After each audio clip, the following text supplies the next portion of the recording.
ბოლო წლებში ბევრ საინტერესო ადამიანს ვესაუბრე. სხვადასხვა ასაკის, პროფესიისა თუ გამოცდილების მქონეს და ერთი საინტერესო რამ გავაცნობიერე. ადამიანების უმრავლესობის პრობლემა არ არის ის, რომ არ იციან რა უნდა გააკეთონ. პირიქით, ხშირად ცოდნაც აქვთ, გამოცდილებაც, ინფორმაციაც, ზუსტად იციან რა უნდა გააკეთონ. ზუსტად იციან, რა ცოდნა, უნარები თუ ჩვევებია გამოსამუშავებელი, მაგრამ ხშირად მაინც ვჩერდებით. ეს ერთგვარი პარადოქსია, რადგან ხელოვნური ინტელექტის ეპოქაში ვცხოვრობთ, დღეს ინფორმაცია ისე როგორც არასდროს განსაკუთრებით ხელმისაწვდომია. გვაქვს ინფორმაცია, გვაქვს ცოდნა, გამოცდილება, წიგნები, კურსები, პოდკასტები. შეიძლება გამოცდილებაც გვაქვს, მაგრამ ვერ ვახერხებთ ამ გამოცდილების ქმედებად და შემდგომ ამ ქმედების შედეგებად გარდაქმნას და საბოლოოდ ადამიანის სრული პოტენციალის გამოვლენას. სწორედ ამ თემაზე მინდა ვისაუბროთ ამ გადაცემაში ფსიქოლოგ ვახტანგ ჯაფარიძესთან ერთად. რატომ ვერ ვახდენთ ჩვენი მაქსიმალური პოტენციალის გამოვლენას. დღევანდელი გადაცემა იწერება კიკეთის ფერმაში და მინდა განსაკუთრებული მადლობა გადავუხადო მათ ასეთი მასპინძლობისთვის.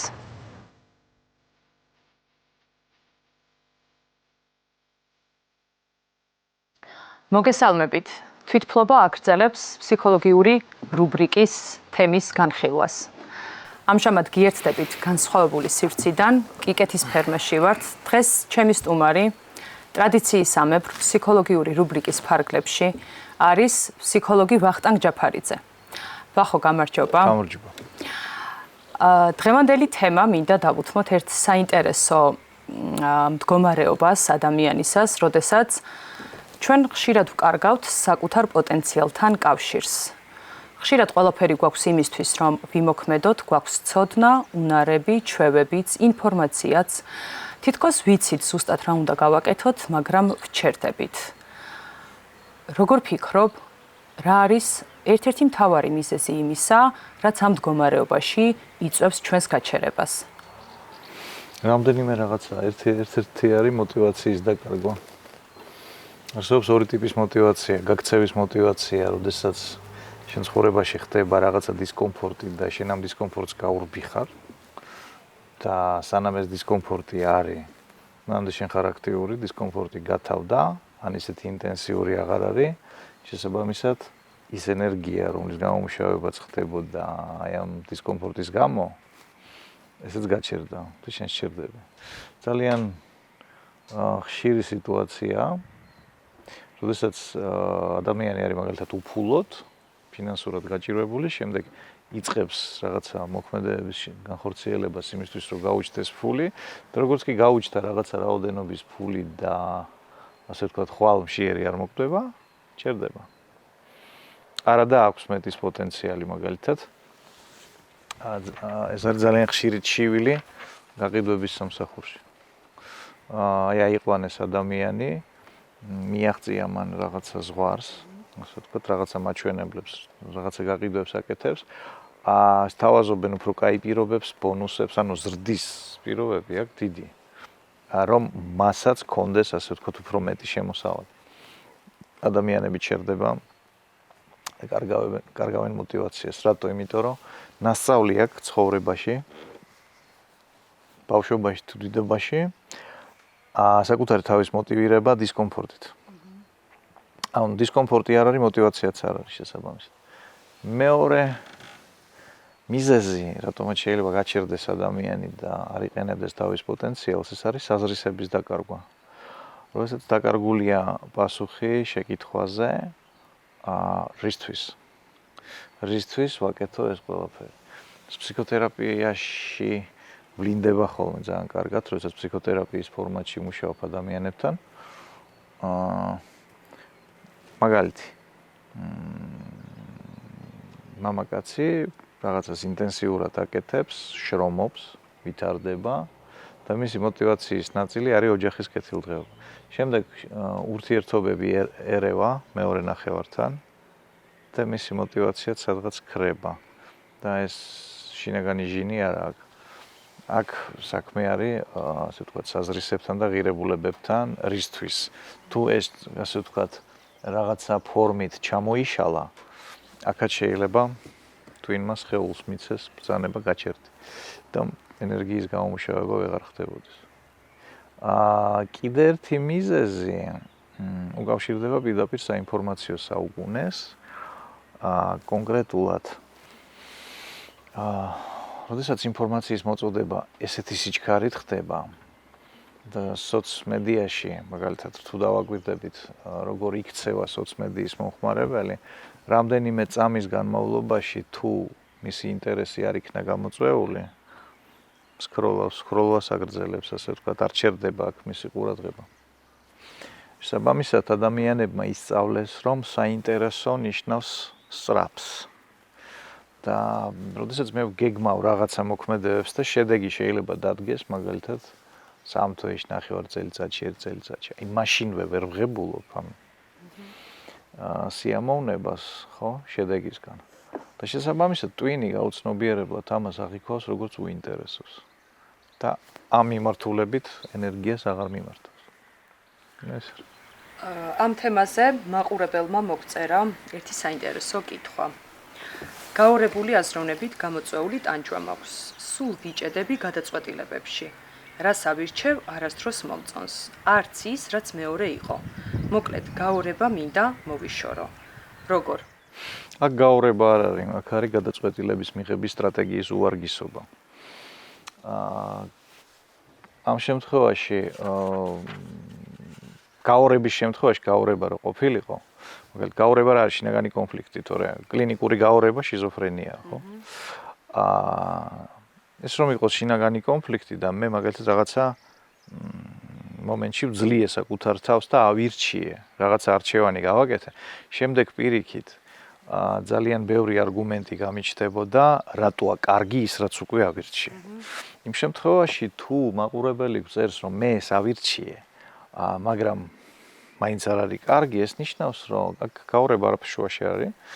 აქ გვაქვს საქმე იმასთან, რომ მისი გადაწყვეტილების მიღების ტექნიკა, სტრატეგია, რომელსაც იყენებს, ხო, აი კონკრეტულად რა ნაბიჯებს დგავს იმისთვის, რომ სწორი გადაწყვეტილება მიიღოს. აი ამ ტექნიკაში ან სტრატეგიაში სავარაუდოდ რაღაცა კომპონენტების ნაკლებობა აქვს. ამ შემთხვევაში იმისთვის, რომ მივიღოს სწორი გადაწყვეტილება, პირველი უნდა გავიაზროთ ამ გადაწყვეტილების მიღების მიზანი რა არის. აი, რისთვის ვღებულობ მე ამ გადაწყვეტილებას? საბოლოო ჯამში რა ტაქტიკური ან სტრატეგიული შედეგისკენ მივდივარ? ეს ერთი. მეორე, რა ვარიანტები მაქვს, ხო? და ერთია რომ განვიხილო ის ვარიანტები, რაც მაქვს მოცემულობაში და მეორე არის დავაკვირდე, ასე ვთქვათ, განვაგრძო ძიება, ხომ არ არის კიდევ რაღაცა უფრო კარგი ვარიანტი, რომელიც ჩემთვის არ არის ნაცნობი და მასზე შეიძლება ინფორმაცია არ მაქვს. ხო, კარგი იქნება მაგალითად ინფორმაციის მოძიება, აქ იქნება კარგი ექსპერტებთან საუბარი, იმ ადამიანებთან საუბარი, ვისაც ანალოგიური გამოცდილება ჰქონდა. ხანდახან უბრალოდ წარმოსახვის ამუშავება და დაშვება იმ აზრის, რომ აქ შეიძლება კიდე უკეთესი ოფცია იყოს რაღაცა ვარიანტი. შემდეგ ამ ვარიანტებიდან, რაც გავაცნობიერეთ, ასე ვთქვათ, ამ ვარიანტების პლუსებს და მინუსებს ვიკვლევთ და აქაც ხშირად არის, რომ ადამიანებს არ აქვს სრული წარმოდგენა სიღრმისეული იმის შესახებ, რა პლუსები და მინუსები მოყვება ყოველ ვარიანტს.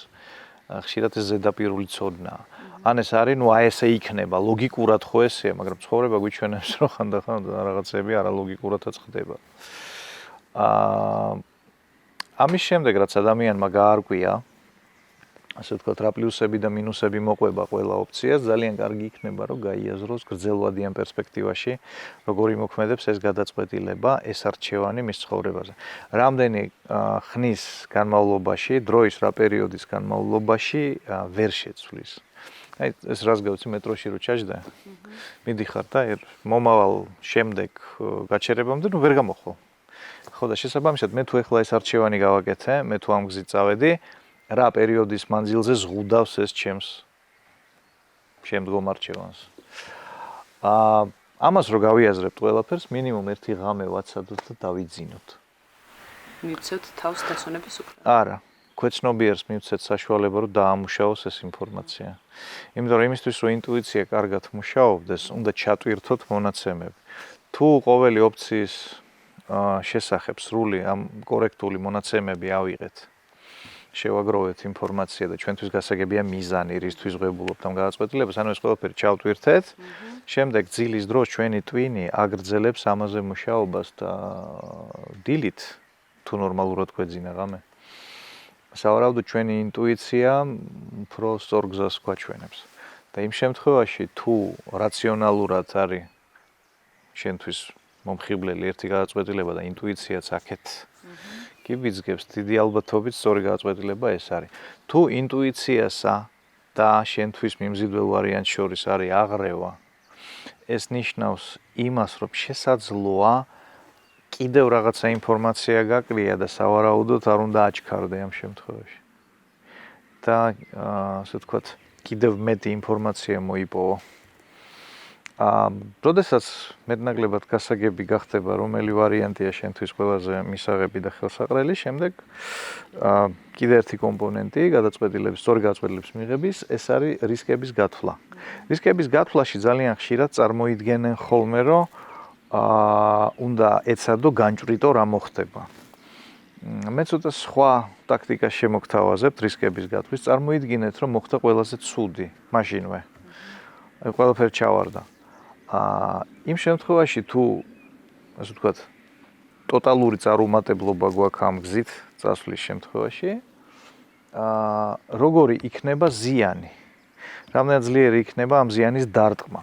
და იმ შემთხვევაში თუ 10 ბალიანი შკალით ესე პირობითად რო ავიღოთ, ეს ზიანი იქნება 4-ზე ზემოთ, აი აქ ძალიან დიდი დაფიქრება გვმართებს და თუ არ არის აუცილებლობა რომ ამ გზით წავიდეთ, ჯობი არ წავიდეთ. რატო? იმიტომ რომ მარცხის შემთხვევაში სავარაუდოდ წაგვაქცევს ეს ზიანი და არ მოგცემს საშუალებას და ასე ვთქვათ, არ შეგვრჩება იმის რესურსი, რომ წამოვდგეთ და გავაგრძელოთ, ასე ვთქვათ, წინსვლა სწრაფად. იმ შემთხვევაში თუ ეს არის 4 ან უფრო დაბლა, ეს ნიშნავს რას, რომ იმ შემთხვევაშიც კი თუ აფერი გამოვიდა, ასე ვთქვათ, შეგვრჩება იმის რესურსები, იმის ენერგია, ძალა და შესაძლებლობა, რომ კი ბატონო, არ გამოვიდა, გავაგრძელოთ წინსვლა. აი ეს კომპონენტები რო გავითვალისწინოთ, ამ შემთხვევაში არნაირი გაურება აღარ იქნება, თუ გადაწყვეტილების მიღების სწორი ნაბიჯები გადავდგით. მადლობა, ვახო. კიდევ ერთხელ მინდა მივუბრუნდე იმ თემას, რითიც გავხსენით ჩვენი საუბარი.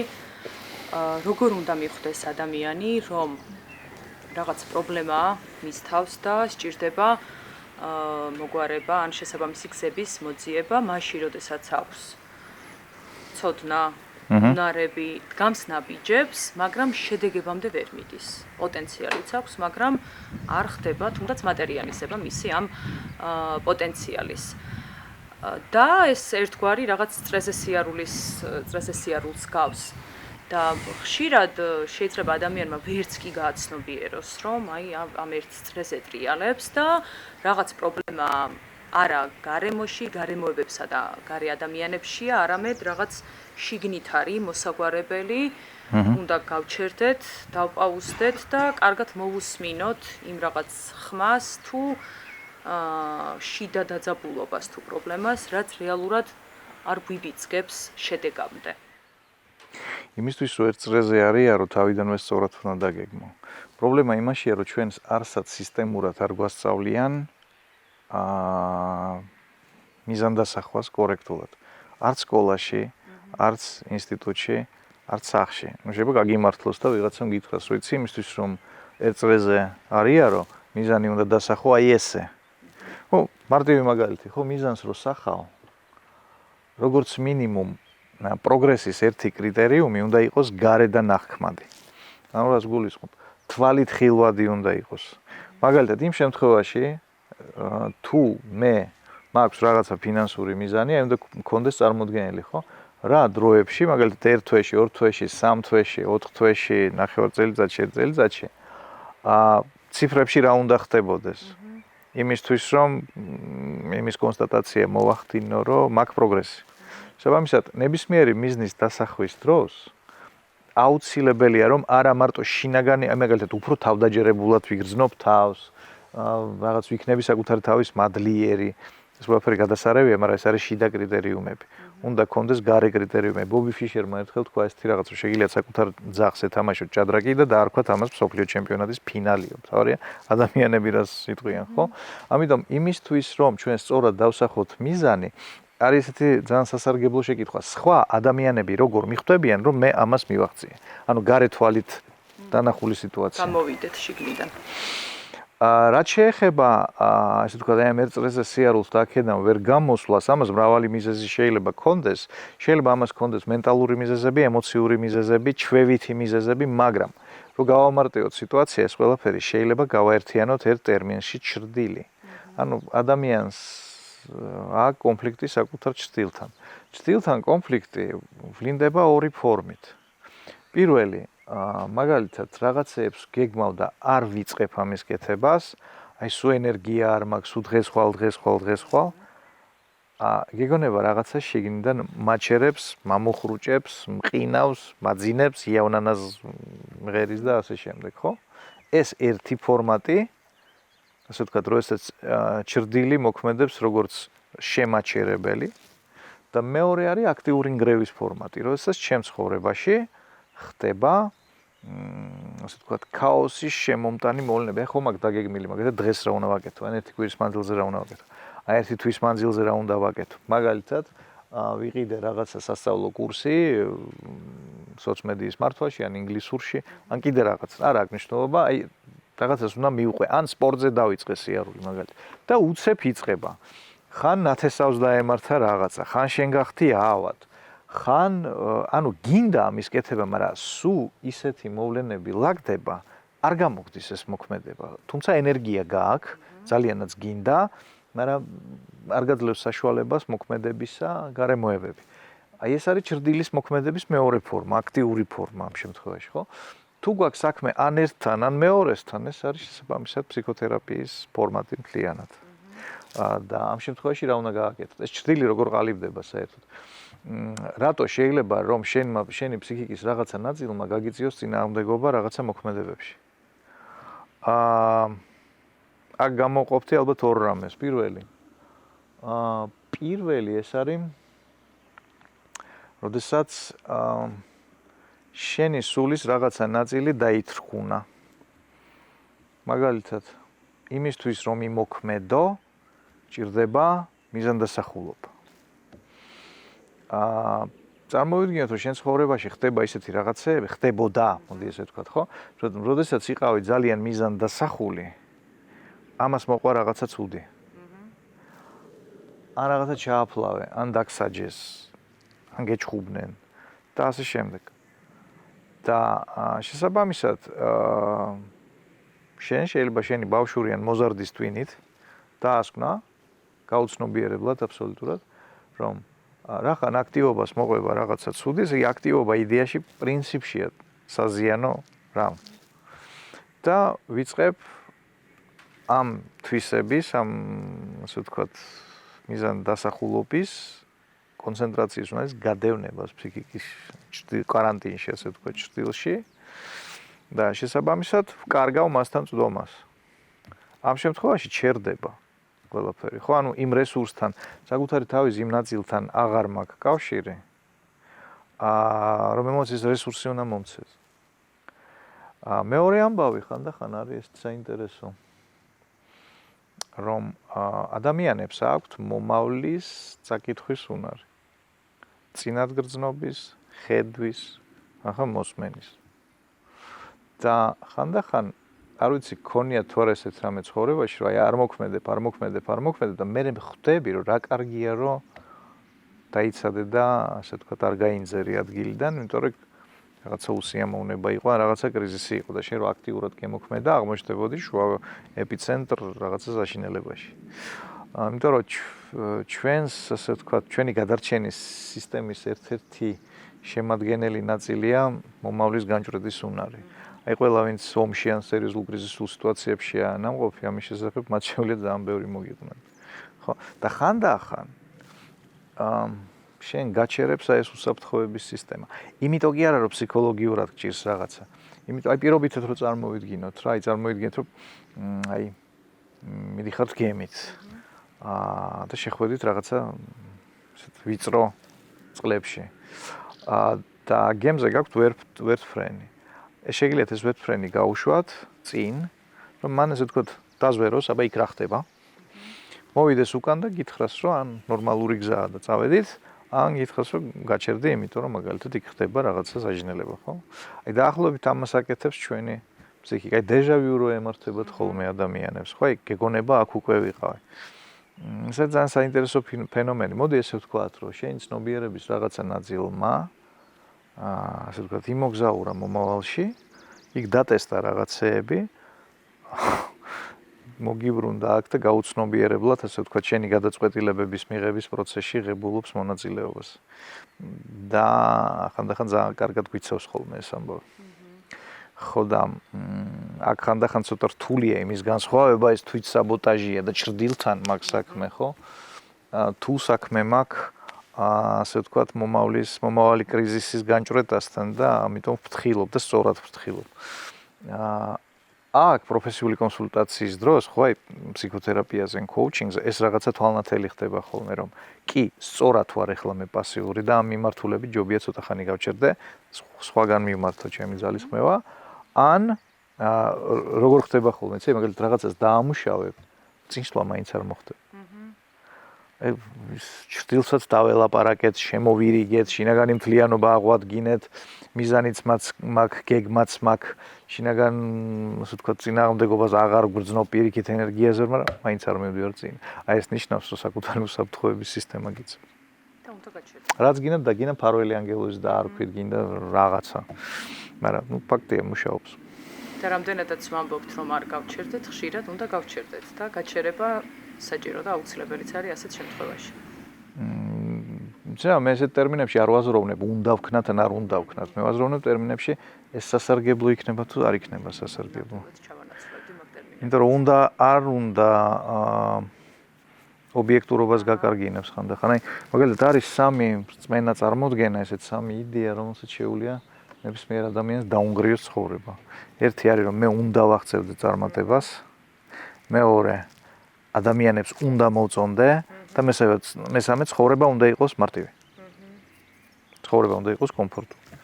საბამისად, აი ეს უნდა გაიძულებს იმ შემთხვევაში თუ რაღაცაში წარმატებას ვერ მიაღწიე. ძალიან მარტივი მაგალითი, წყალს ასხავდი ჯიქაში და გადმოგეღვარა. ცნობიერად არა, მაგრამ შენმა ქვეცნობიერმა აქ დააფიქსირა მარცხი. და დაიწყო ზუსტად აი ამ შინაგანი ჭრდილის, აი ამ შინაგანი ტვირთის ფორმირება. აი ამ უნდას მაგივრად ძალიან სასარგებლო იქნება რომ მხოლოდ ერთი სიტყვა შევცვალოთ. შემიძლია. მე უნდა მივახციო წარმატებას, არა, მე შემიძლია მივახციო წარმატებას. ადამიანებს კი არ უნდა მოვწონდე. შეიძლება რომ ადამიანებს მოვწონდე და ცხოვრება კი არ უნდა იყოს მარტივი და კომფორტული. ცხოვრება შეიძლება იყოს მარტივი და კომფორტული. ეს ფიზიოლოგიურადაც ჩანს ძალიან კარგად. აი მარტივი ექსპერიმენტი შეგიძლიათ ჩაატარო. დახუჭეთ თვალი და საკუთარ თავს უთხარით, რომ მე უნდა მივახციო წარმატებას, დააკვირდეთ სხეულს რა მოსდის. მე სიტყვა შეცვალეთ რა, მე შემიძლია მივახციო წარმატებას პირიქით. სუნთქვას იწყებ. საბამისად, ხანდახან აი ერთი სიტყვის ცვლილება კარდინალურად ცვლის იმას თუ როგორ უყურებ საკუთარ თავს, სხვებს, სიტუაციას, რომელშიც ხარ და შესაბამისად ეს გაცილებით უფრო მარტივად გვაძლევს საშუალებას, რომ გქონდეს ამ ჩვენ შინაგან რესურსებთან წვდომა. მადლობა ვახო. საინტერესო დაკვირვება იყო. სანამ რაღაცა აქტივობას დავიწყებთ, ხო? ერთი არის როგორ მივხვდები, რომ უკვე მივახციე მიზანს, რა მაჩვენებლები მაქვს. ანუ კონკრეტულად რას დავინახავ, რას გავიგონებ. შეიძლება რას ვიგრძნობ, ხო? როგორ მივხვდები, რომ შედეგი მიღწეული. გარდა ამისა, გზა და გზა რო განსაზღვროთ. აი ეს შუალედური კრიტერიუმები რა იქნება პროგრესის.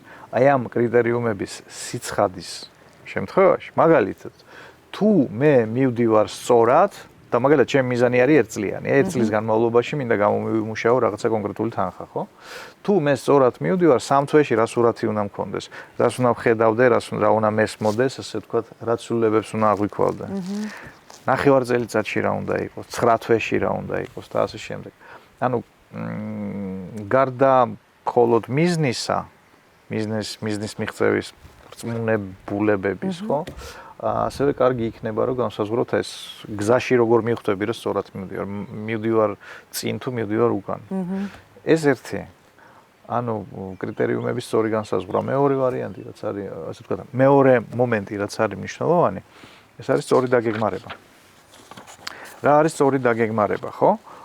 ნუ იმაზე არ ვსაუბრობთ, რომ იმისთვის რომ რაღაცა სწორად დაგეგმო, უნდა გქონდეს ნორმალური ინფორმაცია და მონაცემები. უნდა ერკვეოდე იმაში თუ რას გეგმავ. როდესაც ასე ვთქვათ, არ გაქვს გამოცდილება რაღაც საქმიანობაში, ხო, მაგალითად იგივე ფინანსებს რომ მიუბრუნდეთ. თუ არ გაქვს გამოცდილება მაგალითად ფინანსების ეფექტური მოპოვების, შესაბამისად, დიდი ალბათობით სწორ გეგმას ესე 0-დან ვერ შეადგენ და რაღაც შეცდომებს დაუშვებ და მოგიწევს შემდეგ ამ შეცდომების გასწორება. იმისთვის რომ ამას ავარიდოთ თავი, აქ შეგვიძლია დავიხმაროთ ინფორმაციის დამატებითი წყაროების, ხვისი გამოცდილება, საექსპერტო აზრი და ასე შემდეგ, ხო? ან კომუნიკაციაში შევიდეთ, დავაკვირდეთ სხვა ადამიანებს, რომელსაც აქვს ესეთივე შედეგი და დაუსვათ საკუთარ თავს შეკითხვა, ხო, რა შეიძლება ამ ადამიანს გავისწავლო. და შემდეგ სუფთა ფსიქოლოგიურად შეიძლება გავაკეთოთ ძალიან საინტერესო ესეთი პროცესი თუ სავარჯიშო, ხო? გავაკეთოთ ის, რასაც აკეთებენ გენიოსები. რას აკეთებს გენიოსი? ნუ შევთანხმდეთ იმაზე, რომ გენიოსები არიან ადამიანები, ვინც აღწევს რაღაცა ექსტრაორდინალურ შედეგს. იმას ისეთ შედეგს, რასაც სხვა ან ვერ აღწევს, ან ჯერ არ მიუღწევია სხვა ასეთი შედეგიანობისთვის, ხო? მაგრამ რო შევხედოთ ჩვენს ინდივიდუალურ კონტექსტს, მაგალითად, ჩემი შემოსავლების 3 ჯერ ზრდა, ეს არის შედეგი, რომელიც მე არასდროს არ შემიქმნია ჯერ, მაგალითად, ხო არ ყოფილვარ ამ დონეზე. შესაბამისად, ჩემთვის ამ შედეგის მიღწევა იქნება ჩემი პირადი გენიალურობის რეალიზაცია და გამოვლინება. ტექნიკურად ეს კეთდება ძალიან მარტივად. მაგალითად, შეგიძლიათ დახუჭოთ თვალი და წარმოიდგინეთ, რომ ჯადოსნურმა დროის მანქანამ წაგიყვანათ შორს მომავალში, აი მაგალითად იმ 1 წელიწადში სადაც შედეგს მიაღწიეთ. და წარმოსახეთ, აი იქ რას ვხედავ, რა შეიცვალა ჩემ ცხოვრებაში, როდესაც მაქვს შედეგი, ხო? რას ვხედავ კონკრეტულად? ისეც, რაც მიჩვენებს, რომ შედეგი მაქვს, რა მესმის, ამისთან რაც მეუბნება, რომ კი ბატონო, ეს შედეგიანობა დადგა, რას ვგრძნობ, ხო? არა მარტო ემოციურად, არამედ აი მაგალითად ვიყიდი ახალ ბინას, ხო? აი რას გრძნობ? აი ახალი ბინის რემონტის სუნს ვიგრძნობ. მაგალითად, აი ესე დონეზეც კი, ხო? შეგრძნებებით შეიძლება გარედან მოსული ინფორმაცია. შემდეგ რას ვაკეთებ? წარმოიდგინეთ, რომ მოტრიალდით უკან და იხსენებთ აქამდე როგორ მოხვედით, აი ამ მომავალ შედეგამდე. და აგვირდები, რა ეტაპები გამოვიარე, რა ნაბიჯები გადავდგი, რა გადაწყვეტილებები მივიღე. თუ დაგილაგდა ეს და გასაგებია შენთვის, ხო, ყველაფერი, ასე ვთქვათ, ნუ 10-დან მინიმუმ 8 ქულაზე გაქვს ეს სიცხადე, აქ-იან აქამდე როგორ მოვედი. გეგმა გაქვს. თუ ეს თავში არ ლაგდება, რას ნიშნავს? ეს ნიშნავს იმას, რომ რაღაცა მნიშვნელოვანი მონაცემები და ინფორმაცია გაკლია. და კი არ უნდა წარმოსახო და კი არ უნდა გამოიგონო ის, ასე ვთქვათ, ილუზიები. აი მაგალითად, თუ გაუგებარია ჩემთვის ერთი ეტაპიდან მეორე ეტაპზე როგორ აღმოჩნდი, რის ხარჯზე, რა მოქმედებები გავაკეთე, რა გადაწყვეტილებები მივიღე. თუ გაუგებარია, უბრალოდ დავინახე, რომ უცებ აქ ვარ. ეს ნიშნავს, რომ რაღაცა მნიშვნელოვანი ინფორმაციის დეფიციტი მაქვს, ანუ არ ვიცი, ცოდნა მაკლია, შეიძლება ტექნოლოგია მაქვს. ხო, მიდიხარ და თავიდან კი არა, ანუ შინაგან სამყაროში კი არ ეძებ ამას. გარე სამყაროში ეძებ იხმარ ამ ინსტრუმენტებს, კიდე ინფორმაციულ ინსტრუმენტებს, კიდე ტექნოლოგიურ ინსტრუმენტებს, კიდე ადამიანურ რესურსებს, კიდე საექსპერტო აზრს და ასე შემდეგ. და ეს პროცესი შეიძლება გავაკეთოთ რამდენჯერმე. ერთხელ გავაკეთეთ და ვერ ჩამოგვიყალიბდა, ხო, ხედვა. რა არ ვიცი, ასე ვთქვათ, რა ინფორმაცია არ მაქვს, წავედი, გავიგე, შემდეგ ისევ. და აი იმდენ ხანს გავაკეთოთ ეს ძიებები, ამ დამატებითი ინფორმაციის, სანამ სრულად არ გახდება ჩემთვის გასაგები, აი ამ გეგმიდან, ასე ვთქვათ, სამოქმედო გეგმაში, ერთი ეტაპიდან მეორე ეტაპზე როგორ გადმოვდივარ, რა კონკრეტული მოქმედებებით. აი თუ ამ გზას მივმართეთ, მას ჩვენი დაგეგმარება იქნება ძალიან ეფექტური, რეალისტური. იმიტომ რეალისტური დაგეგმარება რა არის? როდესაც მე ზუსტად ვიცი რა მოქმედებას მივყავარ შედეგისკენ. აი იმ შემთხვევაში თუ ჩემთვის შედეგი ძალიან გასაგებია, ძალიან მოტივირებული ვარ, მაგრამ წარმოდგენა არ მაქვს, აქედან იქეთ როგორ აღმოჩნდები. ეს არის мотивация კი ბატონო, ეს არის ინსპირაცია, მაგრამ გეგმა ჯერ არ გვაქვს. რომელიც მოვა და წავა.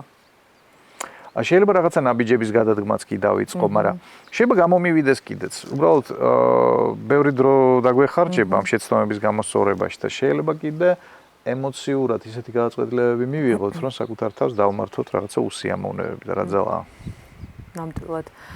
დავახო აი ამ ტექნიკის გამოყენებისას ეს არის შესაძლებლობა, უბრალოდ პოტენციალი, უნარი, რაც ყველა ადამიანს აქვს და შეუძლია თუ აი რა ხდება მაშინ, როდესაც ამ ტექნიკას ვერ ვაკეთებ, იმიტომ რომ მინდა წარმოვიდგინო ეს ნაბიჯები, მაგრამ უბრალოდ არ შემიძლია.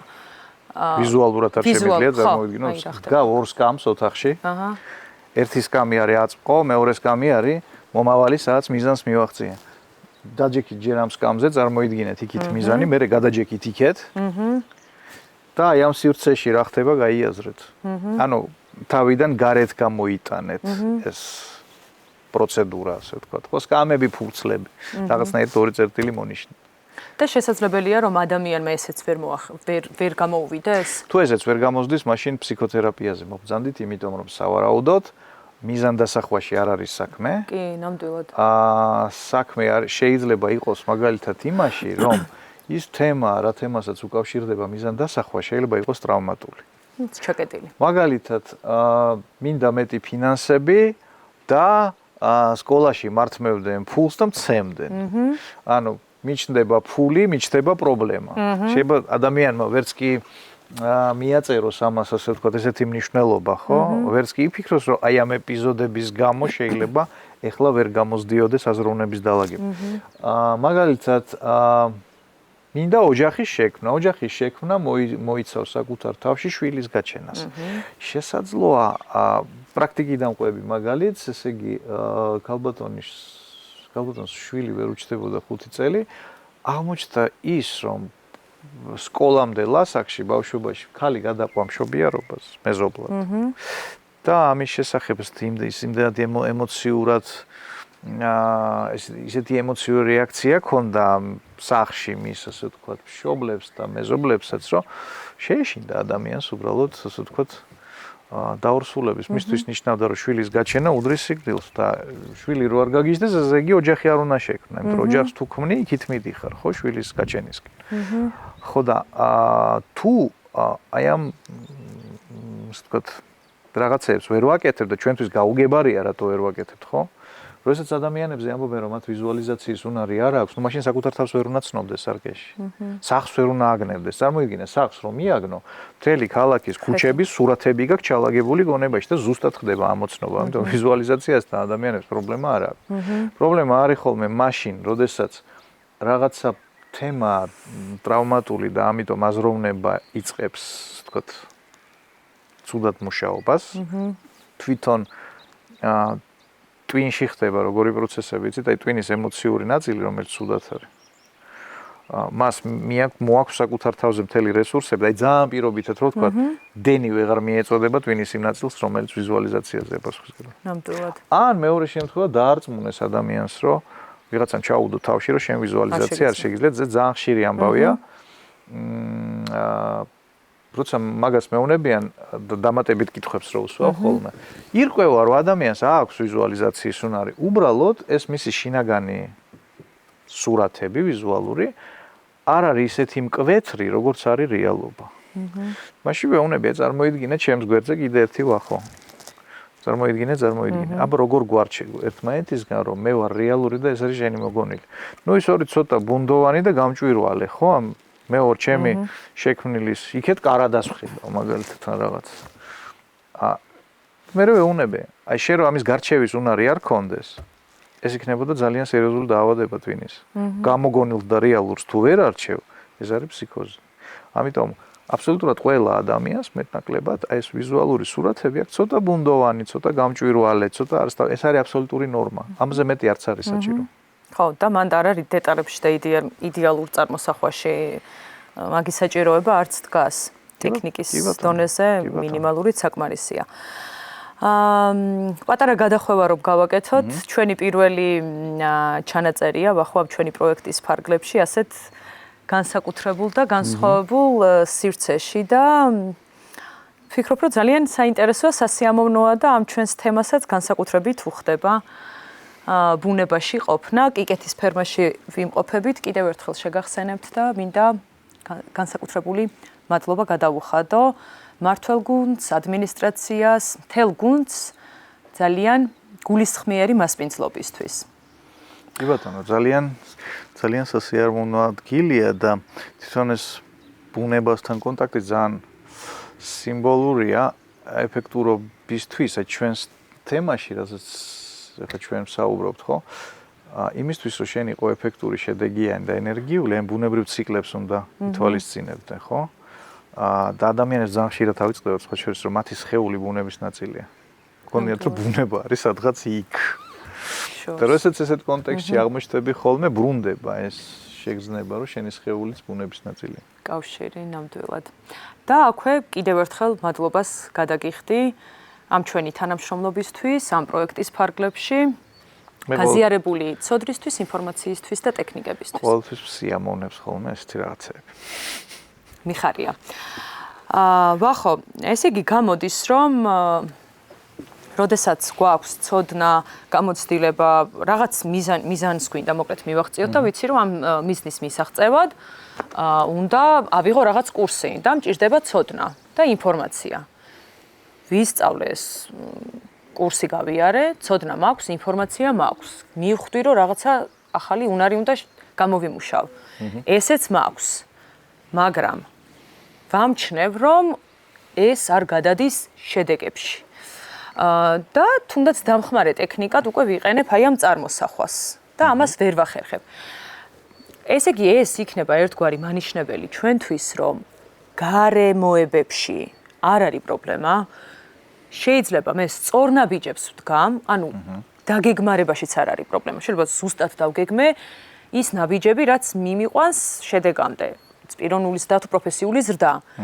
მაგრამ ვჩერდები და როცა ვჩერდები, ესე იგი, აქ კითხვა უკვე უნდა დავუსვათ, აი ამ შინაგან სამყაროს, შიგნით რა არის ის, რაც გვაფერხებს, არ ვიცი, ეს შეიძლება იყოს ტრავმა, შეიძლება იყოს რაღაც სოციალური სტიგმა, კულტურული სტიგმა, ჩვენი წარსულიდან გამომდინარე ჩვევები, ოჯახური და ასე შემდეგ და ალბათ საუკეთესო გამოსავალი ასეთ სიტუაციაში აი მაყურებელს რომ ვურჩიოთ და თუნდაც ჩემი გამოცდილებითაც რომ გავუზიარო, იქნებოდა ის რომ ცოტა ხანი გავჩერდეთ, შევჩერდეთ და დავაკვირდეთ საკუთარ თავს რა გვაფერხებს რეალურად რომ შედეგებამდე არ მივიდეთ. ანუ გარეთ კი არ ვეძებოთ დასახულ მიზნებსა და გეგმებში პრობლემა, არამედ შიდა დამუშავებაში და აქ ალბათ ყველა ვარიანტში დაგვჭირდება პროფესიონალის, ფსიქოლოგის ჩართვა.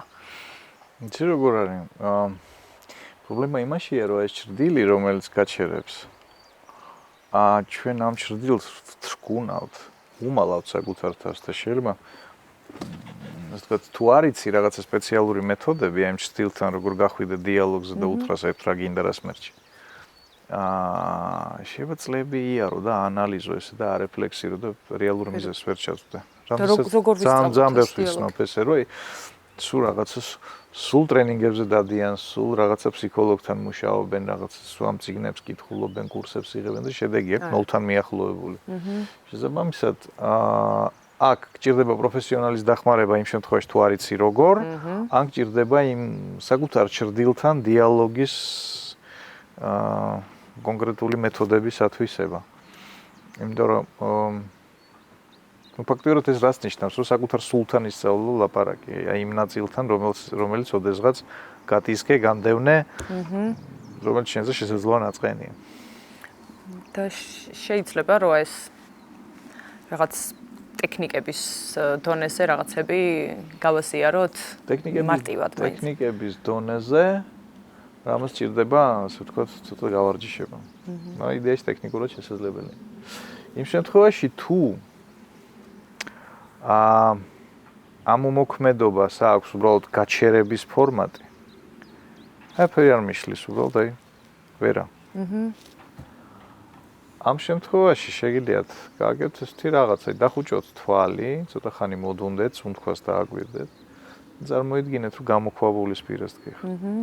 ზუსტად ხანში ამ გამოქვაბულიდან გამოვა ვიღაცა ან რაღაცა, რაც პასუხისგებელია შენს აი ამ გაჩერებულობაზე, დამოხრუჭებაზე.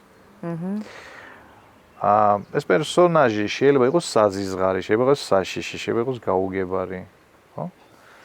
იცოდეთ, რომ ეს არის თქვენი სულის რაღაცა ძალიან მნიშვნელოვანი ნაწილის ნიღაბი.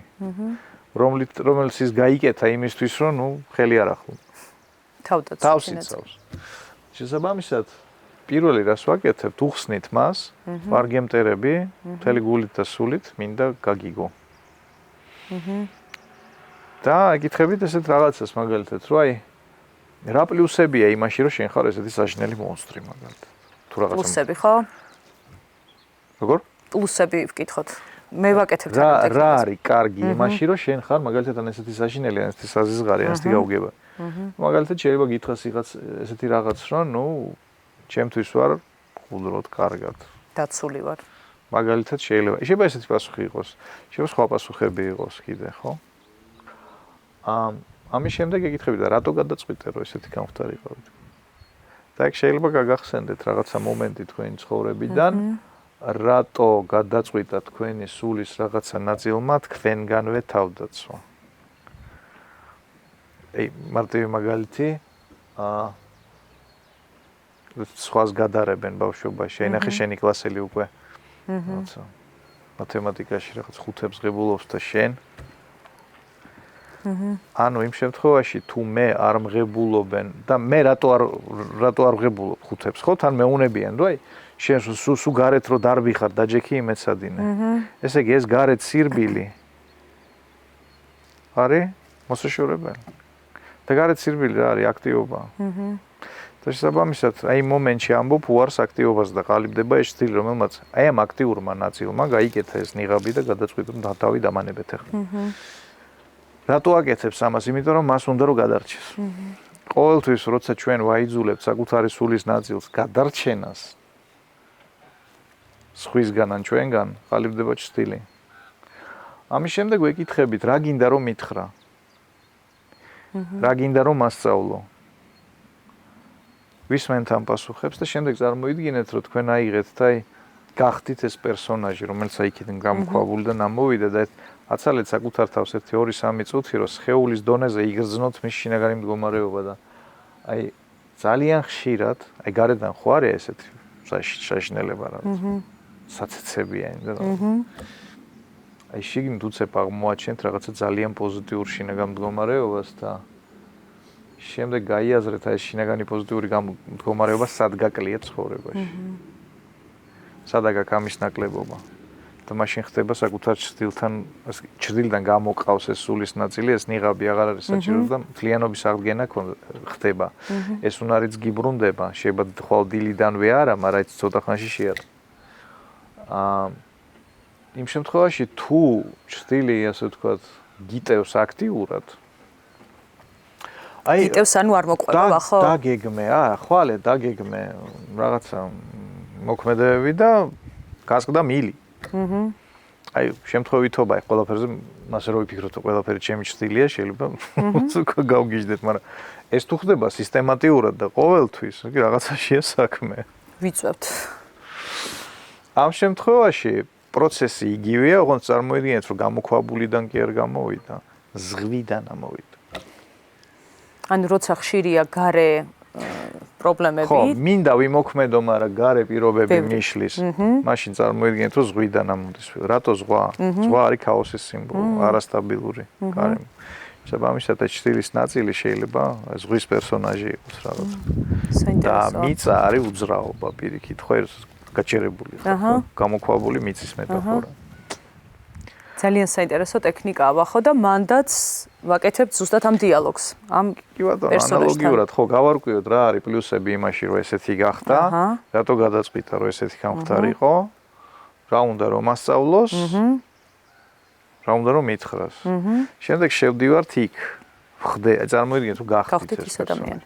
თუ ვიზუალიზაცია გიჭირთ, სკამი დაიდგით წინ და წარმოიდგინეთ რომ ის იმ სკამზე ეს დაიღეთ და იქით გადაჯექით. ოღონდ ცოტა დრო უნდა მიცეთ მე საკუთარ თავს 1-2-3 წუთი რომ ფიზიკურად იგრძნოთ ის მდგომარეობა.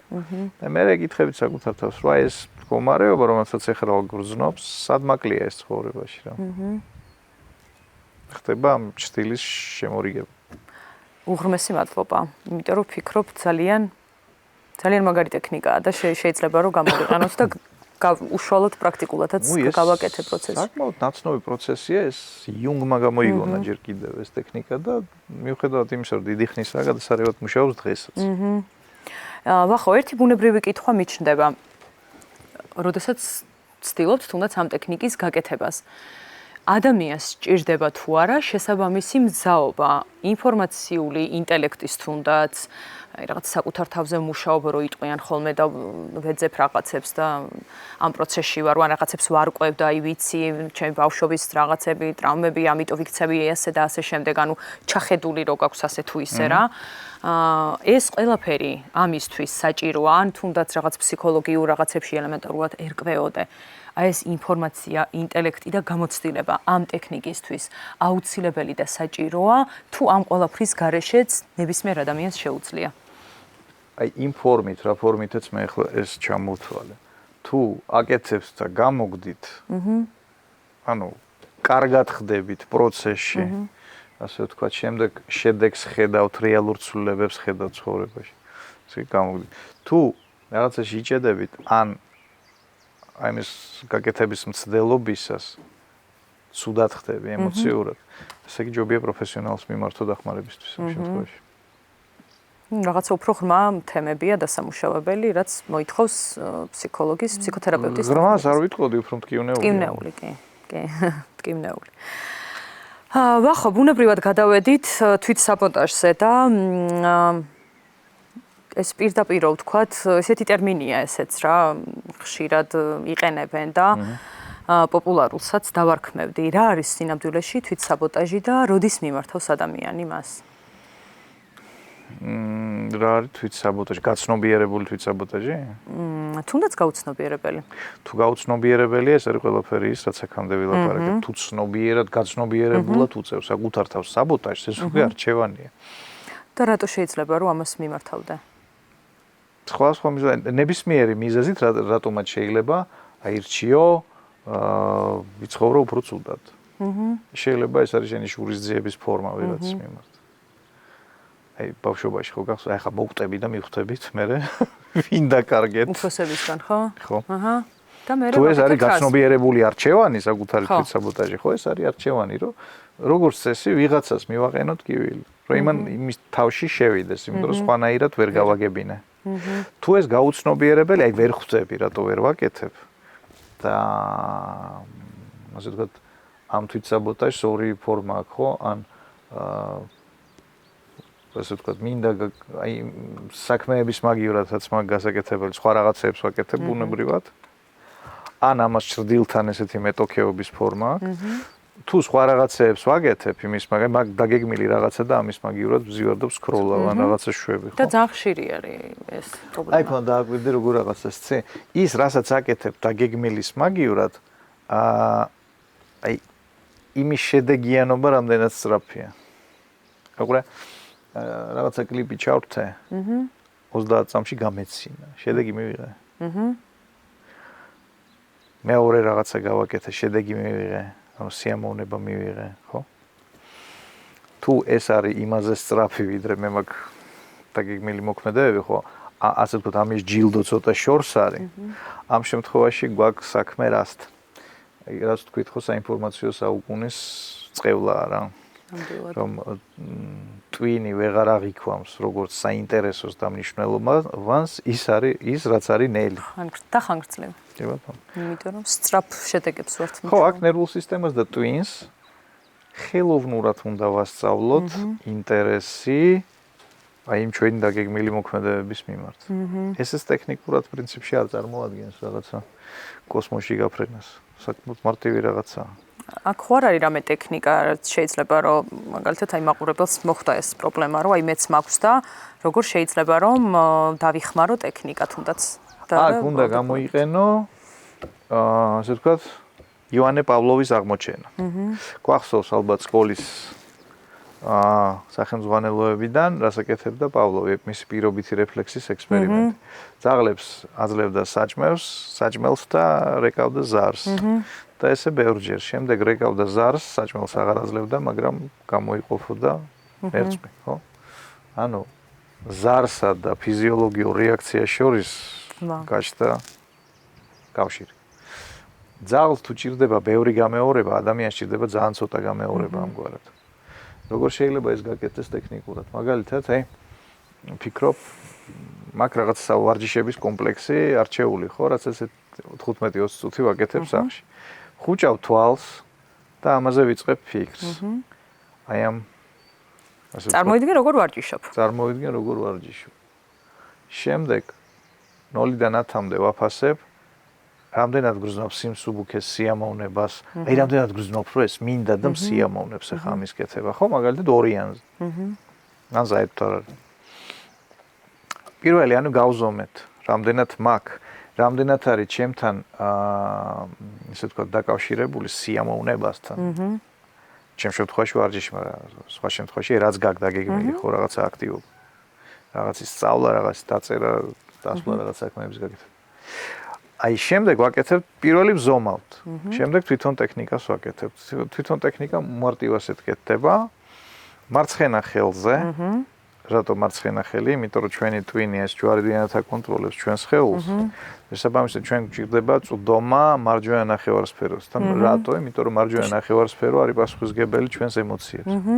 შესაბამისად დახუჭე თვალი და წარმოიდგინე ის ვარჯიშები.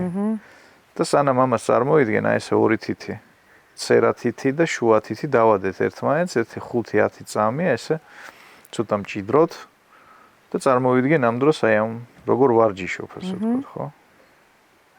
შემდეგ გავახილეთ თვალი, გავუშვით ხელი. შემდეგ ფიქრობ რაღაცაზე, რასაც აკეთებ ძალიან დიდი სიამოვნებით. აი ორჯერ რო არ გჭირდება. ასე ვთქვათ, ხვეწნა მუდარა, ხო? აი სადაც უბრალოდ მოტივირებული კი არ ხარ, თან სიამოვნებს. ხო, ფანტასტიკურად კარგად რო გზნობ ამ დროს თავს. ასეთ რაღაცას იხსენებ, ხუჭავ თვალს და აიხსენებ ამ სასიამოვნო აქტივობას და რო იგრძნობთ, რომ სხეულში ეს პოზიტიური ემოცია ფიზიკურად წამოვიდა, იგივე თითებს დავაჭირეთ, 1-5-10 წამი ესე მჭიდროდ დავიკავეთ. შემდეგ გავახილეთ თვალი. შემდეგ დავფიქრდით ისევ ვარჯიშებზე და ისევ გავზომეთ. აბა, ათვალიანში მაგალითად ავიდა 4-ზე. კიდე ერთხელ გავამეოროთ, მაგალითად ავიდა 5-ზე. კიდე ერთხელ გავამეორეთ, ავიდა 7-ზე და ასე შემდეგ. ამას აკეთებ დღეს, ხვალ, ზეკ, სანამ არ შეამჩნევ, რომ რეალურად და ჩემ შემთხვევაში უკვე თავისით ჩდება სურვილი, ხო? აი, საკმაოდ ბევრი საქმე მაქვს დღის მანძილზე. აი, სუმიტრიალებს თავში ის აზრი, რომ აი, როდის, აი, ახლა მაქვს 9 საათი, მოდი ახლა ვქნათ, ხო? უკვე თავისით მოდის ეს. ჩვევად გადადის. ოღონდ რომ არა მარტო ჩვევა, იცი? მე მაგალითად მომწონს რომ სასარგებლო რაღაცებს ვაკეთებ და ისე რომ თან სიამოვნებდეს. კი, ჩვევა რომელსაც აკეთებ სიამოვნებით და არა ძალდატანებით და ეს ყველაზე მნიშვნელოვანია. ადამიანების ცხოვრების უინტერესობის თავარი მიზეზი რა არის, იცი? რუტინა. არავინ არ ასწავლა ადამიანებს რომ შეიძლება ეს რუტინა დაუკავშირო ფანტასტიკურად პოზიტიურ ემოციებს და მაგალითად სახლის დალაგება გახდება დაახლოებით ისეთივე ფანტასტიკური ემოციების მომტანი, როგორც ვენეციაში მოგზაურობა, ხო? აი ფიზიოლოგიურად წამოვა ეს. ამბები და ოღონდ ეს რაღაცა დრო უნდა დავხარჯოთ, რომ ნერვულ სისტემას ვასწავლოთ რაღაცები. გადავაკეთოთ. ეს არის ხელოვნური, მაგრამ ძალიან სასარგებლო. ნუ კობზით ჭამაც არ არის ბუნებრივი ისე იდეაში რომ დახედო. არც სიარულია ბუნებრივი, ადამიანს სიარული რო არ სწავლო, ბუნებრივად მოცემული არ აქვს ორფეხზე სიარული. არც მეტყველება არ აქვს ბუნებრივი მოცემული. ამასაც ხო მიბაძვით აკეთებს. და ეს მიბაძვაც ხო წარმოსახვაც ხო მაგას აკეთებს, რომ რაღაცას წარმოიდგენ, ის პირდაპირ უყურებს. დიდმა ადამიანმა ჩაიარა ეს ოთახში, ბავშვმა შეხედა და მოეწონა. სიჩქარით მოხდა ეს ემოცია. ანუ დადებითი ემოცია. შემდეგ რას აკეთებს? საკუთარ გონებაში იგივე კინოს წარმოიდგენს, აი თვითონ როგორ აკეთებს ამას. ეს კინო რო წარმოიდგინა, შემდეგ უჩნდება სურვილი რომ ცადოს და რაღაც ნაბიჯების მცდელობას იწყებს, ცოცვას და რაღაც და მე ნელა გამოსდეს. შეიძლება მიბაძო როგორც სხვას, ასევე შეიძლება მიბაძო საკუთარ გაუმჯობესებულ ვერსიას. მაგალითად, თუ გონებაში გაქვს წარმოდგენილი რაღაცა სასარგებლო მოქმედება, წარმოიდგინე შენი თავი, რომელიც ამას აკეთებს, ხო? ცოტა ხანში გაჩნდება ამის მიბაძვის სურვილი. ოღონდ აქ არის ერთი ტექნიკური საიდუმლო. twins უნდა ესმოდეს რისთვის. მაგალითად, თუ ხედავ რომ აი მე ვარჯიშობ სიამოვნებით, ხო? მე ბოლოში რას ვხედავ? ხედავ საკუთარ თავს, რომელიც უბრალოდ სიამოვნებს ის ზონა, რომელიც არის. ანუ აი happy ends უნდა ხედავდეს ამ ფილმში, რომ ისთვის გასაგები იყოს სამუშაო დავალების ამოცანა ისთვის. საზრისი უნდა იყოს გასაგები.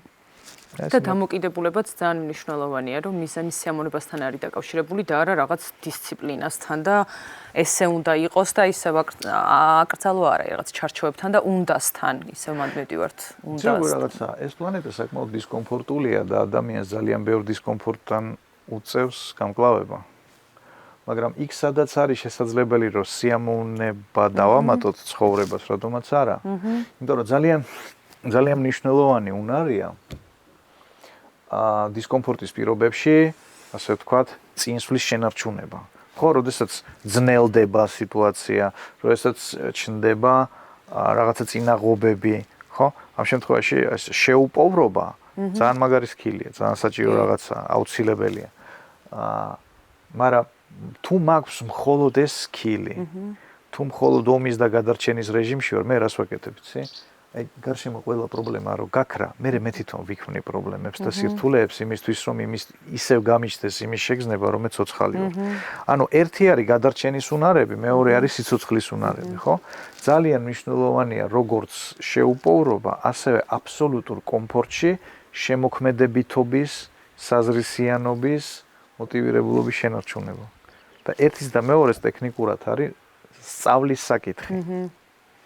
ვახო, როგორ უნდა მიხვდეს ადამიანი, რომ მაგ პოზიციაში არის, მაგ მდგომარეობაშია და როგორ უნდა გააცნობიეროს? აი, შინაგანად რა ნიშნები აძლევს მას, რომ ამ მდგომარეობაში ხარ? შინაგანად არა, უფრო გარეგანად. ხო, გარეგანი გამოხატულებით. უყურე, ორი პარამეტრია რა, ერთი არის ცხოვრების დონე, მეორე არის ცხოვრების ხარისხი.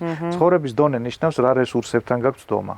ფინანსებთან, დროსთან, ქონებასთან, სივრცეებთან, ადამიანებთან, ხო? აი რა შესაძლებლობები გაქვს, ასე ვთქვათ, ეს ერთი და მეორე არის ცხოვრების ხარისხი. შენ თვითონ ამ დროს თავს როგორ გრძნობ? სულ ეს ორი რაღაცა უნდა გავზომოთ 10 ბალით. მაგალითად, მაგ ცხოვრების დონე 10-იანზე და ცხოვრების ხარისხი 2-იანზე. ძალიან უარგისად ვგრძნობ შინაგანად თავს, ან ცუდად ვარ ამ დროს. შეიძლება ფიზიკურად ცუდად ვარ, იმიტომ რომ ავად ვარ, შეიძლება მენტალურად, ემოციურად ვერ ვარ, ასე ვთქვათ, ჰარმონიულად შიგნით, ხო? და იმ შემთხვევაში თუ ცხოვრების დონე მაღალია და ცხოვრების ხარისხი დაბალია, აი ეს ნიშნავს იმას, რომ საკუთარ თავზე გაქვს სამუშაო შიგნით. ანუ გადარჩენის უნარები, ანუ მოპოვების უნარი კარგი, გაქვს სარგებლობის უნარი, გაქვს დაბალი, შერგების უნარი არა გაქვს, აი ეს არის რა. და როგორ ვიმუშაოთ მე მაგაზე? ასე ვთქვათ, ეს არ არის რაღაცა ერთი კონკრეტული ტექნიკის საკითხი. აქ არის საუბარი იმაზე, რომ ჩამოვაყალიბოთ მთელი ხედვა, ხო? მაგალითად, რა იქნება ჩემს ცხოვრებაში სხვანაირად, თუ მე გადარჩენის და მუდმივი კონფრონტაციის რეჟიმიდან გადავედი, ასე ვთქვათ, ამათ ბალანსს. შერგებაზე, გადარჩენიდან შერგებაზე როგორ გადავიდეთ? ცხოვრება მერგება. აი ამ შემთხვევაში რეები შეიცვლება. ანუ ჯერ უნდა ჩამოვაყალიბოთ ხედვა. ანუ რა ცხოვრების წესია ეს და შემდეგ ეტაპობრივად შევიმუშაოთ საკუთარ თავში უნარები, შევქვნათ გეგმა როგორ გადავიდეთ იქეთ. და ეს ეტაპობრივი საკითხია, იმიტომ რომ განსაკუთრებით თუ ადამიანი არის სოციალურად აქტიური, ხო, ძალიან ბევრ კომუნიკაციაშია ჩართული, ძალიან ბევრ საპასუხისმგებლო პროცესშია ჩართული. ეხლა იცი მე ხვალიდან დამთავრდა საკუთარი თავისთვის უნდა ვიცხოვრო და ნუ გადამირეკავთ, ცოტა არ გამოვა. შესაბამისად, აქ ამოცანა დგას როგორ რომ მე შევინარჩუნო საკუთარი თავი, რომ ეს ცხოვრება მერგებოდეს და გარე სამყაროსთან, ადამიანებთან, ბუნებასთან, თუ გინდა მამაზეც ერთთან ვინარჩუნებდე ჰარმონიულ ბალანსს. და ეს არის ერთი ნეიროარქიტექტურის ამბავია რა. ამას ვაკეთებ მაგალითად ადამიანებთან, ვინც აი წლებია უკვე ხო წელიწადში ერთხელ მაგალითად მოდიან და რაცა რამდენიმე სესიას ვაკეთებ, მოგზაურობას ვაკეთებ, რომ აი ეს არქიტექტურა ისე გადალაგდეს, რომ ორი რაღაცა მუშაობდეს მაცხოვრებაში გადასარევად. პირველი მიღწევის უნარი და მეორე შერგების და შენარჩუნების უნარი. აი ამ ორ რაღაცაზე ვართ ორიენტირებული, ძალიან მარტივია. ანუ ამ შემთხვევაში ჯობია წინასწარ გაწერა ამეების ქონებაში, ვიდრე შემდეგ კრიზისებთან შეჯახვა და ბრძოლა განსაკუთრებით. მადლობა ვახო და კიდევ ერთი კითხვა გვაქვს მაყურებლის თვითსაბოტაჟის თემასთან დაკავშირებული და ბარემ მივაყოლოთ. როგორ ამოვიცნოთ, რომ საკუთარ თავს ვებრძვით, ამაზე ფაქტობრივად ვისაუბრეთ უკვე. უშუალოდ კითხვა ასეთია, რატომ ხდება ისე, რომ მაქვს მაღალი შემოსავალი და პოზიცია, მაგრამ მერე უბრალოდ ვანებებ ყველაფერს თავს და მირჩევნია სახლში ვიყო და არაფერი ვაკეთო. ანუ ვერ ვირგებ. მაგ შეიძლება რამდენიმე რაღაცა იყოს და აქ ასე ვთქვათ ესე დანამდვილებით ამის თქვა რომ მაინც ეს არის ცოტა რთულია. შეიძლება ეს იყოს სუფთა ფსიქოლოგიური ამბავი. მაგალითად, ჩვენ გვაქვს ისეთი გაუცნობიერებელი სტანდარტი. შინაგან. უბრალოდ გვაქვს არა შეიძლება გქონდეს. რომ მაგალითად იგივე ფინანსებზე თუ საუბრობთ, ხო, ფინანსებზე, რესურსებზე, კეთილდღეობაზე, რომ აი რაღაცაზე ზემოთ არ შეიძლება. ცხოვრებამ twins ესეთი რაღაცა ასწავლა. აი ამ შემთხვევაში თუ ადამიანი მიდის ამ ზღვართან ჩერდება. ან ანგრევს, ან გამოდის საერთოდ იქიდან, ან ჩერდება და აღარ აგრძელებს რაღაცა ამ შედეგიანობის ზრდა შეიძლება ეს იყოს. შეიძლება იყოს, ასე ვთქვათ, ასევე ჭრდილთან შეჯახება. რასაც საფუძვლად უდევს ესეთი გაუცნობიერებელი აზროვნება, რომ მაგალითად იმისთვის, რომ მე მივაღწიო ფინანსურ და კარიერულ წარმატებას, რაღაცის დათმობა მომიწევს. მაგალითად, გაუცნობიერებლად მჯერა რომ ეს ხდება ჯანმრთელობის ხარჯზე, ან სიყვარულის ხარჯზე, ან ნორმალური შვილებთან ურთიერთობის ხარჯზე, ანუ რაღაცა მნიშვნელოვანის დაკარგვის საშიშროება დგება.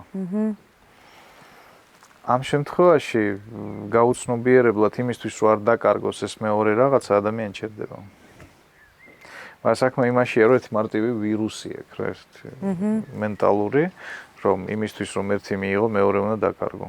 ვარდი უეკლოთ ვისმე უგრეფია შვილო და ეს მთელი და რამდენი ასეთი გვაქვს კიდე მოსმენილი და არის სიტუაციები სადაც ვარდის მოსაკრეფად მან მართლა მოგიწევს ეკალთან შეხება. მაგრამ არის სიტუაციები სადაც არ არის ამის აუცილებლობა, მაგრამ სხვა თუ არაფერი გიდევს თავში. ეს ეკალი სადაც არის, იქ შექმნი და გამოიგონებ შენ თვითონ ამას. ნამდვილად. ვახო, დიდი მადლობა. ვფიქრობ, რომ ყველა თემა საკმაოდ ამომწურავად მიმოვიხილეთ და მაყურებლისთვისაც იქნება საკმაოდ შედეგიანი, პროდუქტიული, ამ ტექნიკებსაც გამოიყენებენ და ჩვენი ამ თანამშრომლობის, ამ პროექტის, ამ საუბრების მიზანიც სწორედ ის არის, რომ გავცდეთ ინფორმაციას, გავცდეთ მხოლოდ საუბარს და შედეგზე ორიენტირებული გამოყენებითი ხასიათი მივცეთ და დარწმუნებული ვარ, რომ ჩვენი ეს საუბარიც ასეთი ფორმატის იქნება. აი მთელი ეს საუბარი, ბარემ ფინალურად რაღაც ეტაპობრივად დავიწყეთ პრობლემებით, მერე ტექნიკებით და ახლა დავხუროთ ბოლო თემით, რაც არის ჩვენს პოტენციალთან კავშირი. იმიტომ რომ იქამდე ისაც ბევრი ვისაუბრეთ და აი საბოლოოდ როგორ შეგვიძლია რომ შევაჯამოთ ეს თემა და გავცეთ კითხვას პასუხი, როგორ დავიბრუნოთ, როგორ აღმოვაჩინოთ, როგორ მივწვდეთ, როგორ ვქონდეს წვდომა საკუთარ პოტენციალთან კავშირი. ერთი კვირის განმავლობაში დააკვირდით იმას, თუ რისიკეთების დროს გრძნობ თავს ცოცხლად. უცებ გერთვება ენერგია. ენერგია გერთვება, მოტივირებული ხდები, დროს არ უყურებ, აი, როდის დავამთავრებ და ეს რაღაცა არა გაქვს, პირიქით, ვერ გზნობ დროის ეგარბის, ხო? აი, როგორც ამ საუბრის დროს ვერასდროს ვერ გრძნობთ დროის გასვლას. ერთი კვირის მანძილზე დააკვირდით აი ამ შინაგანი სიცოცხლის შეგრძნება რა სიტუაციებში ხდება, რასთან დაკავშირებით. შეიძლება აი მინიმალურ რაღაცეებთან შეიძლება ჩაისვავ დილოვი და ამ დროს, ხო? შეიძლება მეგობარს ველაპარაკე. აი შეიძლება ისეთი რაღაცეები იყოს, რასაც დიდ მნიშვნელობას არ ანიჭებს. ეს არის პატარ-პატარა მაგალითები რაღაცა უფრო დიდის, ხო? მაგალითად, მეგობართან საუბარი შეიძლება იმის მიმანიშნებელი იყოს, რომ აქ დიდი მხარდაჭერის პოტენციალი, დახმარების პოტენციალი, ან კომუნიკაციების პოტენციალი, ხო?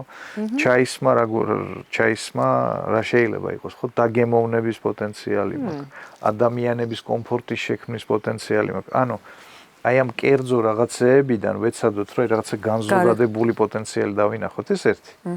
მეორე კვირა დაუთმეთ იმ ხედვის გაუმუშავებას, აი როგორ ხედავ მე, მაგალითად, აი ამ რაღაცეებში. აი როგორ წარმომიდგენია სამყაროსაც ჩემი პოტენციალი არის რეალიზებული. აი ამ სამყაროში რა არის ხვანაირი? მაგალითად, ამ სამყაროში ჩემი ბიზნესი გაჩნდა, რომელიც რაღაცას თავაზობს ადამიანებს. ან ამ სამყაროში გაჩნდა ჩემი რაღაცა სამუშაო პოზიცია, სადაც ძალიან სასარგებლოს ვაკეთებ რაღაცას, ხო? ან შეიძლება ამ სამყაროში კიდე რაღაცა გაჩნდა. ისეთი, რაც მანამდე არ იყო. ასე ვთქვათ.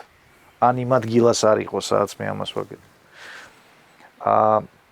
შემდეგ კიდე ერთი კვირა წარმოიდგინეთ, აი ამ ხედვაში, ასე ვთქვათ, როგორ მინდა შევცვალოს სამყარო, ხო? გამომდინარე ჩემი პოტენციალიდან, რა შემიძლია შევმალო, იმიტომ რომ შენი პოტენციალის გარეშე ეს სამყარო სხვანაირია. აი თუნდაც მცირე რაღაცას რო შეიტან, სამყაროს შეცვლი. შემდეგ რა ჩემი მისია აქ? აი კონკრეტულად მე რაში ვხედავ, რაში ვგრძნობ, მე როგორ მესმის ჩემი აქტივობა, ჩემი ძალისხმევები იმისთვის, რომ ეს შედგეს. შემდეგ გაიაზრეთ კონკრეტული მიზნები. ასე ვთქვათ, ხო? რისთვის მინდა? რისთვის მინდა უკვე გასაგებია. იმისთვის, რომ თავი ვიგრძნო ცოცხლად, აქედან ამოვდებით. შემდეგ წარმოვიდგინოთ მიზნები. მიზნები და როლები. მაგალითად, რა კონკრეტული მიზნები უნდა დავისახო, იმისთვის რომ ეს განვახორციელო და ვინ უნდა გავხდე? გასაგებია. ან ვინ უნდა ვიყო, შეიძლება ამ ეს როლი უკვე მაქვს და უბრალოდ გასააქტიურებელია, ხო? და შემდეგ წარმოიდგინეთ პირველი რამდენიმე ნაბიჯია მიმართულებით. აი 1 2 3 რას ვაკეთებ? აი თითო კვირა რო დაუთმოთ ამას, ხო? აი ამ პროცესებს. და დაახლოებით 1 თვეში იქნებით აი ზუსტად აი იმ, ასე ვთქვათ, რეალობის ვექტორზე, სადაც აი საკუთარ პოტენციალს ავითარებთ კარგად. და აქ არის ერთი კიდევ მნიშვნელოვანი ნიუანსი. შეიძლება შენი პოტენციალი ადვილად გაყიდვადი იყოს. ანუ მისი მონეტიზაცია მარტივია, თუ გაგიმართლა.